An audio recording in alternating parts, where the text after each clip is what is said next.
প্রতিদিনের মতো আজকেও বেরিয়ে পড়লাম। আর যাওয়ার পথে সমুদার দোকান থেকে চা খেতে হবে।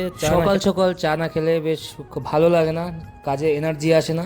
তো এখান থেকে চা খেয়ে চলে গেলাম পার্টির বাড়িতে।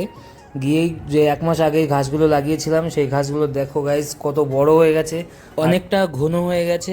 আর আজকে কাজ হচ্ছে দুই সাইডে যে দেবদার গাছগুলো ছিল সেগুলো ছাড়বো। তো খুবই রোদ পড়েছে যার জন্য মাথায় গামছাটা বেঁধে নিয়েছি। আর দাদা আজকে উপরে কাজ করছে আর আমি নিচে মইটা রয়েছি, না হলে মইটা বারবার নড়ছিল। আর এই সাইডে আমি উপরে উঠে গেছি, ও মই ধরে রয়েছে। তো উপরে বড় হয়ে গেছে গাছ, করে সুতো বেঁধে সাইজ মতো গাছগুলো কেটে নিতে হবে, নাহলে দেখতে ভালো লাগবে না।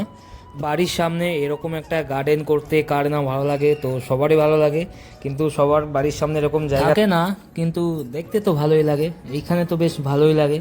তো দু সাইডে সবুজ ঝাউ গাছ, ছাই গাছ, পাশ দিয়ে কামিনী, আর ঘাস তো নতুন লাগিয়েছি, বেশ ভালোই লাগছে। এখনের মতো টাটা, দেখা হচ্ছে পরের ভিডিওয়। যদি ভিডিও ভালো লেগে থাকে তাহলে লাইক, শেয়ার, কমেন্ট আর সাবস্ক্রাইব করে দিও।